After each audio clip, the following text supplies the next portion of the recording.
샬롬, 주님의 이름으로 문안합니다. 오늘 하나님께서는 요한복음 13장 1절에서 10절 말씀과 14절 말씀을 통해서 우리들에게 말씀하십니다. 제가 읽어드리도록 하겠습니다. 이것은 하나님의 말씀입니다. 6월절 전에 예수께서 자기가 세상을 떠나 아버지께로 돌아가실 때가 이른 줄 아시고 세상에 있는 자기 사람들을 사랑하시되 끝까지 사랑하시니라. 마귀가 벌써 시몬의 아들 가롯 유다의 마음에 예수를 팔려는 생각을 넣었더라.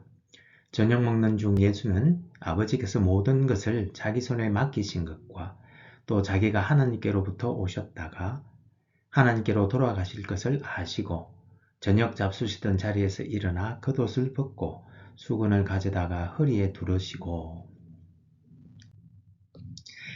이에 대야에 물을 떠서 제자들의 발을 씻으시고 그 두르신 수건으로 닦기를 시작하여 시몬 베드로에게 이르시니 베드로가 이르되 주여 주께서 내 발을 씻으시나이까. 예수께서 대답하여 이르시되 내가 하는 것을 너가 지금은 알지 못하나 이후에는 알리라.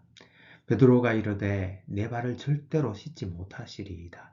예수께서 대답하시되 내가 너를 씻어주지 아니하면 내가 나와 상관이 없느니라. 시몬 베드로가 이르되 주여 내 발뿐 아니라 손과 머리도 씻어주옵소서. 예수께서 이르시되 이미 목욕한 자는 발밖에 씻을 필요가 없느니라.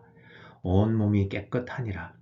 너희가 깨끗하나 다는 아니니라 하시니 내가 주와 또는 선생이 되어 너희 발을 씻었으니 너희도 서로 발을 씻어주는 것이 옳으니라.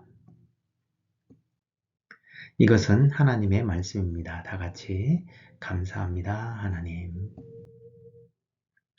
그럼 잠시 기도하시겠습니다. 사랑의 주님, 오늘도 귀하고 복된 주님의 날에 하나님의 영광의 예배로 저희들을 초대해 주시고 내주하시는 성령과 진리의 말씀 안에서 하나님 아버지께 예배할 때에 저희들이 올려드리는 감사와 찬송을 받아 주옵시되 이 시간도 우리 모두에게 주의 영광으로 임하여 주옵소서. 부족한 종이 주의 말씀을 대변할 때에 생각과 입술을 주장하여 주시고 말씀을 받는 이나 말씀을 전하는 이 모두가 주님을 더 알고 사랑하며 주님과 더 가까이 동행하는 우리 모두가 되게 하여 주옵소서. 사랑의 주님, 우리 주님 예수님 이름으로 기도합니다. 아멘. 사랑하는 여러분 모두에게 하나님의 크신 은혜와 축복이 함께 하시기를 기도합니다. 여러분, 오늘은 제가 2010년에 갈빈 신학교에 다닐 때 이스라엘로 졸업여행을 갔었던 적이 있는데 그때 제가 그 졸업여행에서 주님을 만났던 이야기를 잠시 들려드릴까 합니다. 여러분 혹시 복음의 삼각지대 Evangelical Triangle 이라는 말을 들어보셨는지요? 그림에서 보시는 것처럼 주님께서는 그의 공생의 대부분을 이 갈릴리 호수 북쪽에 있는 가버나움과 고라신과 벳사이다를 잇는 이 삼각형으로 된 지역에 머무시면서 많은 사역들을 하셨는데 이 삼각형 모양의 지역을 Evangelical Triangle, 즉 복음의 삼각지대라고 부른답니다. 어쨌든 저희들은 이스라엘의 유행 비수기인 1월, 겨울, 그것도 우기에 이스라엘을 방문했는데 며칠을 빼고는 대부분 비를 맞으며 주님의 발자취를 따라갔었답니다. 그런데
예, 모두 폭풍과 휘몰아치던 전날의 기억들을 다 씻어내는 듯 우리들 모두는 이곳저곳에서 흩어져 이 주님께서 주시는 아침의 평화 속에서 주님의 잔잔한 음성을 들으며 쉼을 얻었습니다. 저도 얼마나 행복했는지요.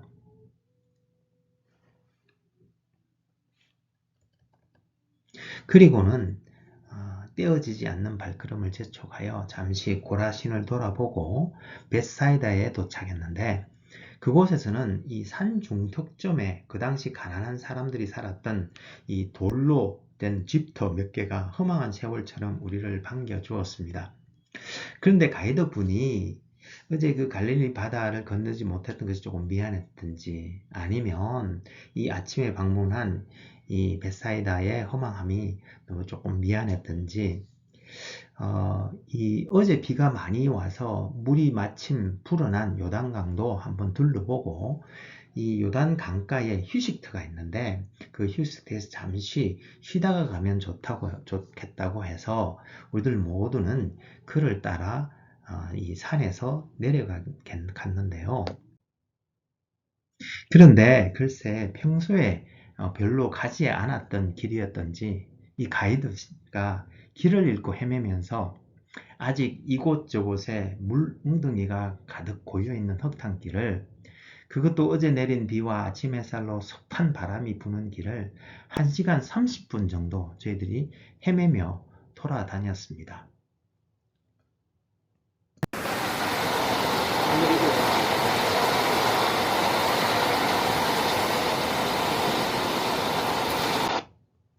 우여곡절 끝에 비디오에서 보시는 것처럼 비록 물이 불어나 요동치는 요단강을 보면서 5,000년 전에 이스라엘 백성들이 이 요단강을 건넜을 때가 어땠을지 눈에 확 들어오는 체험은 했지만 갈릴리 바닷가 그 조용했던 아침의 평화도 또 주님과의 만남도 다 잊어버리고 실은 제 입술은 삐죽 튀어나와 있었고 제 마음에는 짜증이 슬금 올라오고 있었습니다.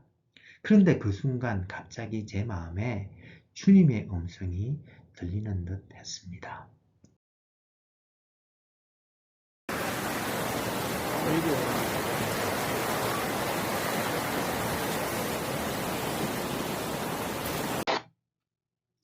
김 목사, 조금 전 고요한 아침 바닷가에서 행복한 시간을 보낸 것처럼 너가 에어컨이 잘 나오는 좋은 교실에서 좋은 옷을 입고 좋은 음식을 먹고 평안으로 배부른 사람들을 제자 훈련한다고 설치고 있을 때 나는 너가 불평하는 이 습한 길을 헤매며 한 영혼을 찾아 이 흙탕길을 아직도 걷고 있단다.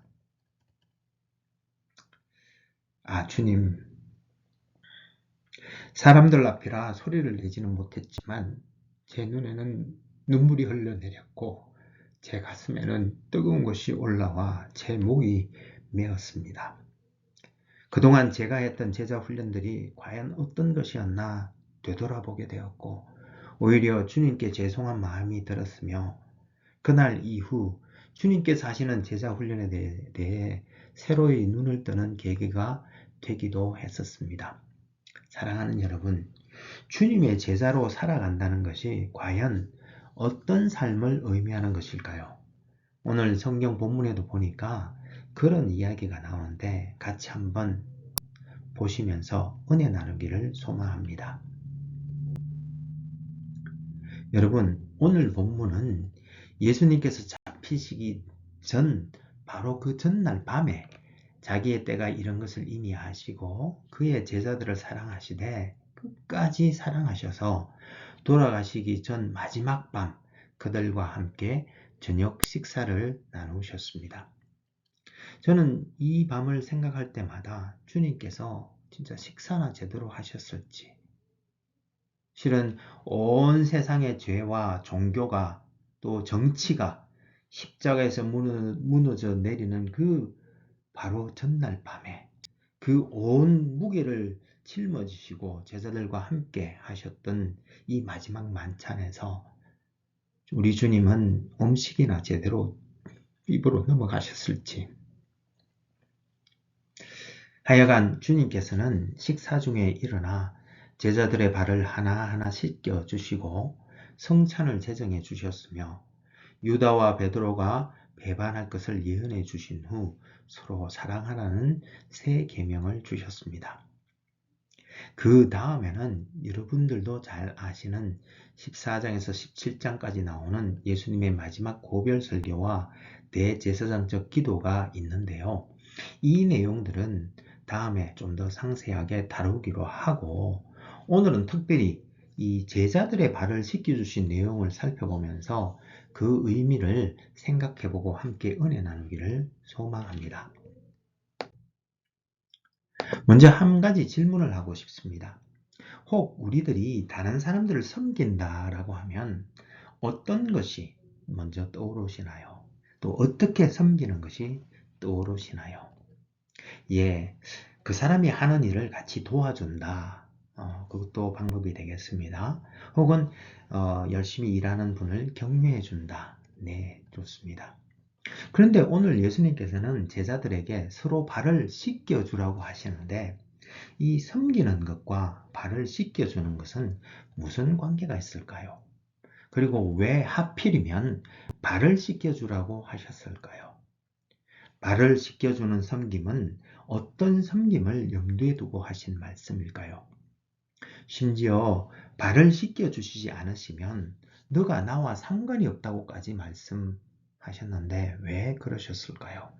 여러분 어떻게 생각하십니까? 그럼 먼저 이 발을 씻겨주는 섬김은 과연 어떤 섬김을 염두에 두고 말씀하고 하셨는지 한번 알아보면 좋겠습니다. 여러분, 우리가 누군가의 발을 씻겨주려면 어떻게 해야 하나요? 예, 그렇습니다. 우리가 그 사람보다 낮은 위치에 자리를 잡아야 합니다. 그것은 주님께서는 섬기는 자가 겸손한 마음으로 섬기기를 원하셨다는 것을 의미합니다. 그런데 왜 그러셨을까요? 왜 겸손한 섬김을 원하셨을까요?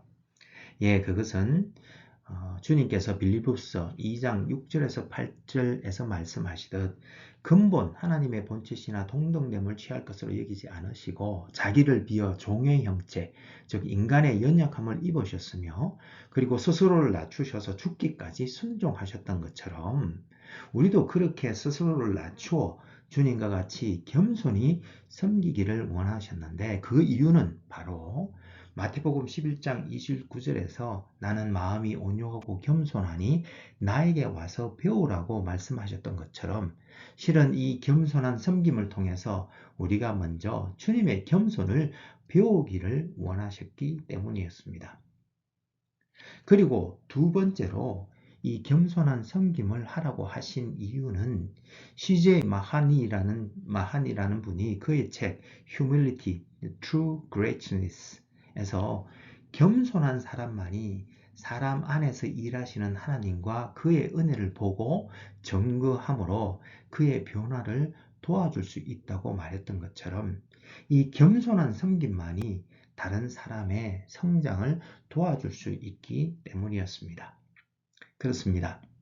우리가 이렇게 겸손한 섬김을 배우고 또 겸손한 섬김을 통해서 우리도 주님의 겸손함을 배울 뿐만 아니라 또한 섬김을 받는 사람의 성장을 도와줄 수 있기를 소망합니다. 그렇습니다. 결국 주께서 원하시는 겸손한 섬김은 이렇게 섬기는 우리도 또 섬김을 받는 사람도 주 안에서 성장하도록 돕는 것을 목적으로 하는 것입니다. 그래서 발 씻겨주기를 거부하는 베드로에게 주님께서는 내가 너의 발을 씻어주지 아니하면 주님과 상관이 없다고 말씀하신 것입니다. 신학적 용어로 풀어본다면 한 번 속죄의 은혜를 받은 사람은 즉 한 번 칭의함을 받은 사람은 다시 받을 필요가 없고 성화의 과정에서 일어나는 죄들에 대해서만 지속적으로 씻음을 받으며 주 안에서 성장하여야 하는데 만약 이런 성장을 거부하면 그 사람은 주님과 관계가 없는 사람이라고 말씀하셨던 것입니다. 그런데 여러분 비록 주 안에서 서로 사랑하는 형제 자매가 되었지만 형제 자매를 섬김으로 온전한 제자로 세운다는 것이 쉽던가요? 저는 그렇지 않은 것 같습니다. 시원한 에어컨 바람이 나오는 곳에서 서로 즐겁고 행복한 때도 있고 또 따뜻한 교제를 나누고 또 존경을 서로 주고받는 경우도 있지만 실제 제자를 세우기 위해 섬기다 보면 섬기던 분이 잠시 믿음에서 슬립하여 진흙탕에서 헤매면 그 진흙탕 길에서 흙탕물을 같이 뒤집어쓰고 같이 걸어야 할 때도 있고요. 그리고 비록 그렇게 섬김을 통해 주님의 제자로 세우는 일이 골로새서 1장 24절 말씀처럼 그리스도의 남은 고난을 우리의 육체에 채우는 것이기에 기쁨으로 감당해야 함을 알지만 우리도 인간인지라 때때로 힘이 들고 지칠 때도 있고 또 억울한 일을 당하기도 할 때면 그때는 그저 주님 십자가 밑에 엎드려 울고 싶을 때가 있기도 하지요. 그런데 그때 내 곁에 가만히 와 서서 위로와 격려를 해주는 친구를 만나면 얼마나 힘이 되는지요. 흙탕물 뒤집어 서서 더러운데도 불구하고 오히려 말없이 다가와 껴안아주고 같이 울어주는 친구가 얼마나 고맙던지요. 우리 서로에게 그런 사람이 되어주면 어떨까요? 주님께서 말씀하신 대로 흙탕물 묻은 발을 씻어주는 사람. 그런데 여러분, 이렇게 제자를 세우는 일에만 진흙탕 길이 있을까요? 그렇지 않은 것 같습니다. 요단 강가의 탁한 흙탕물 구덩이가 실은 우리 마음속에도 있는 것 같습니다.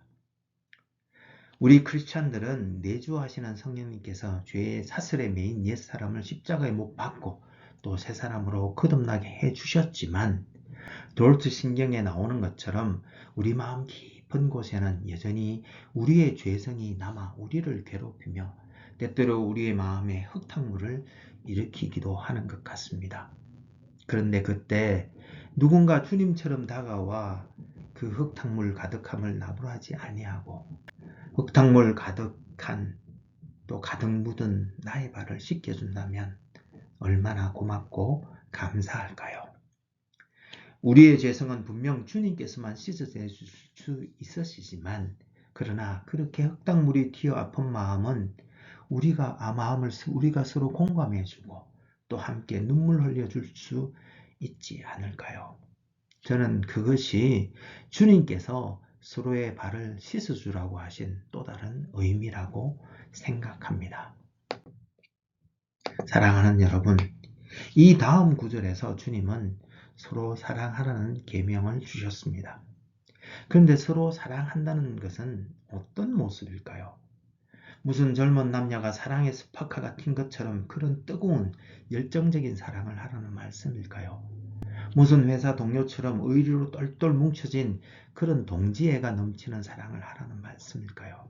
아니면 엄마의 사랑처럼 목숨을 바치기까지 사랑하는 그런 희생적 사랑을 하라는 말씀일까요?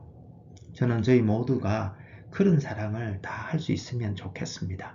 그런데 주님께서 서로 사랑하는 새 계명을 주시기 바로 전 이렇게 서로의 발을 씻어주라고 하신 것은 서로 사랑하라는 말씀의 일상적 표현이 바로 서로의 더러운 말을 씻어주는 것이란 의미가 아닐까 생각해 봅니다.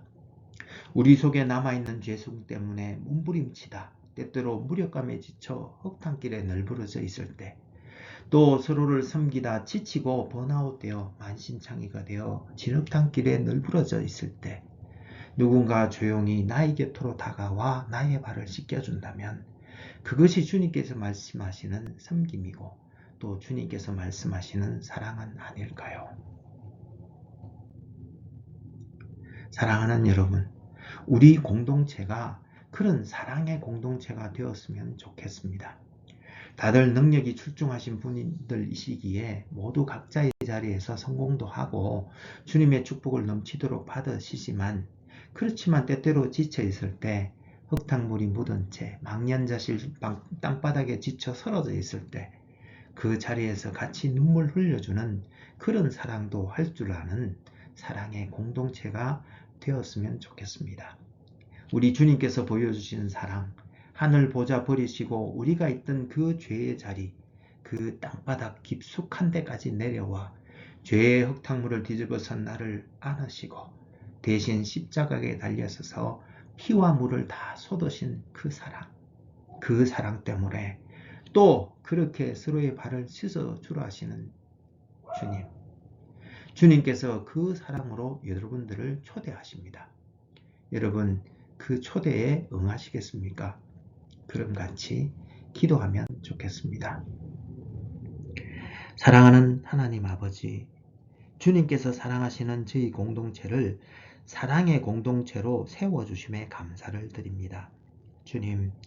주님께서 말씀하신 대로 우리가 때때로 지쳐 진흙탕길에 넘어져 있을 때 그 자리까지 내려와 말없이 함께 울어주며 겸손히 서로의 발을 씻겨주는 그런 사랑을 우리들에게 부어주옵소서. 그리고 우리 공동체를 가득 채워주신 그 사랑이 우리들의 가정에도 우리 그룹들에도 가득 넘칠 뿐만 아니라 우리들이 파송받은 커뮤니티에도 가득 흘러 넘치게 하셔서 하나님께 영광이 되게 하옵소서. 기도하옵기는 이 예배에 함께하여 겸손하게 섬기기로 다짐하는 하나님의 백성들 뿐만 아니라 우리들에게 맡겨주신 주의 청년들과 자녀들 모두의 마음에도 주님의 섬김의 사랑으로 가득 넘치게 하여 주시기를 소망하며 사랑의 주님, 우리 주님 예수님 이름으로 기도합니다. 아멘. 감사합니다.